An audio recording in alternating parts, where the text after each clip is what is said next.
Good afternoon. This is Quintus Curtius, and welcome back to the podcast. It's been a while since I've done a podcast. I guess I just really haven't had much to talk about, and I've always been of the mind that if you don't have anything specific to say, you're better off just refraining from doing a podcast because people value their time these days, and what they don't want to hear is someone just prattling on about nonsense.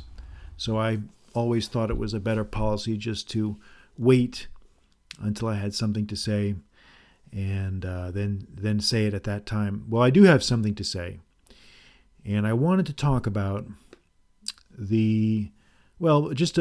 basically my impressions of a couple lines of verse that I found in the Roman poet Horace, Quintus Horatius Flaccus. And he was a very famous, or is a very famous Roman poet, and he has some good works to his credit. He's got some satires, something called the Epistles, literally letters, but they're poems basically. And I came across a couple lines that I thought were relevant to today's events occurring in today's world. I wanted to share those with you. And I'll just read them off here in translation, just so we can start a kind of a discussion. And this is from Horace's Epistles, Book 1, Chapter 18, lines 84 and 85. And it says, the gist of it says, when a neighbor's house is burning,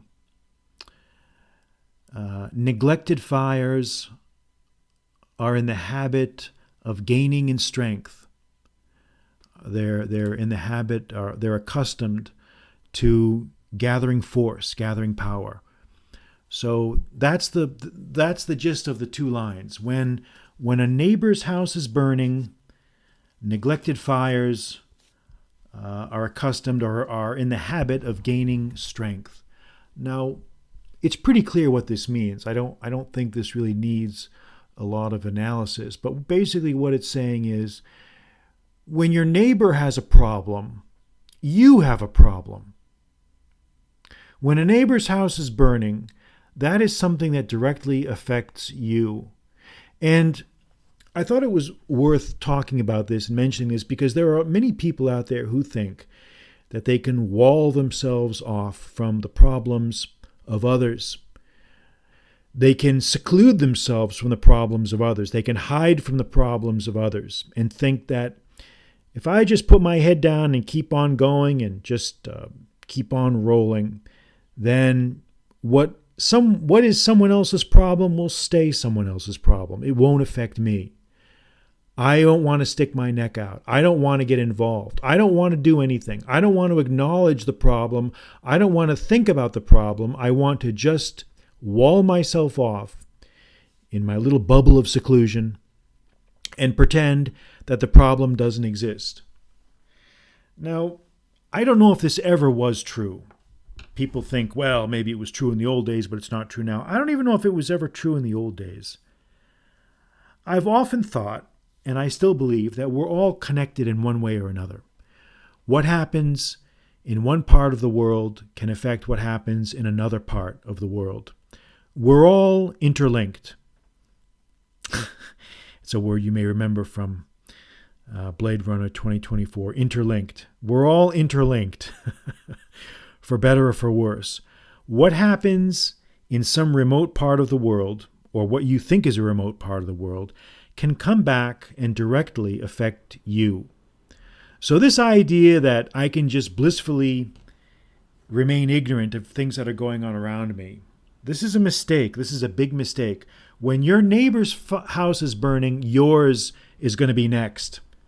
Yours could very well be next. And we need to understand that, because that's a very, very relevant issue in the world today, with the development of technology, of the interconnectedness thing, of everything essentially, with social media, with the rise now in artificial intelligence.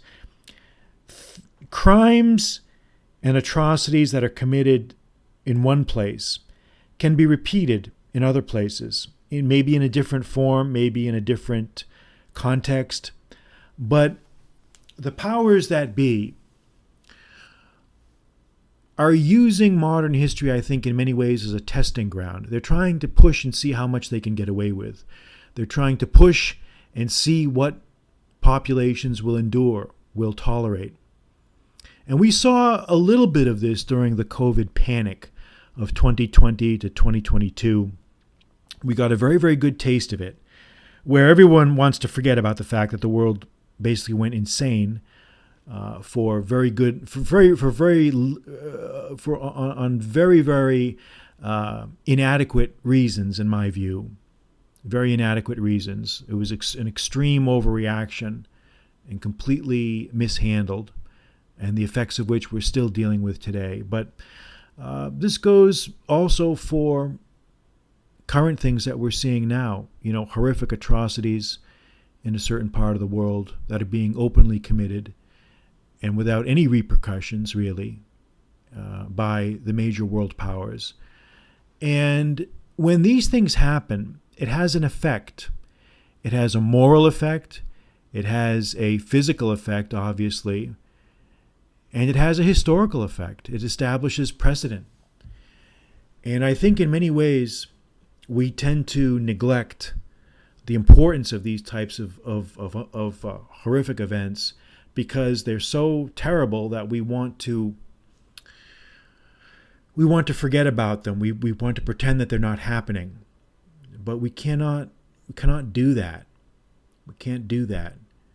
And I'm not saying that people need to go around shouting slogans and waving flags or whatever, but we need to be aware of what's going on. We cannot shield ourselves. We cannot insulate ourselves from the world.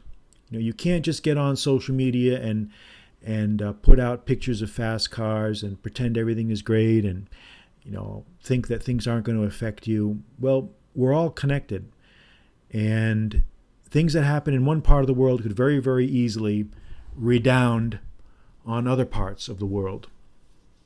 And I think it's very important to remember that. And I think it's important for us to just remember those lines from Horace, that when the neighbor's house is on fire, neglected conflagrations have a way of gathering strength. Gathering strength. Sumere vires in Latin. They have a way of getting more and more strong. And this has happened in history before, and we're getting a taste of it now. And I think the world is in a very, very dark place right now. A very dark place because there's very little leadership. There's no leadership really of rational, conscientious, and capable individuals. What we're seeing is a lot of ad hoc and I think in many ways malicious, self-centered leadership by the great powers of the world. And I think the next few years are going to be very, very, very difficult, very challenging. We'll have to see what happens. So think about that. Just make a mental note of it. That's all I would ask. All right. This is Quintus Curtius, and I will sign out for now.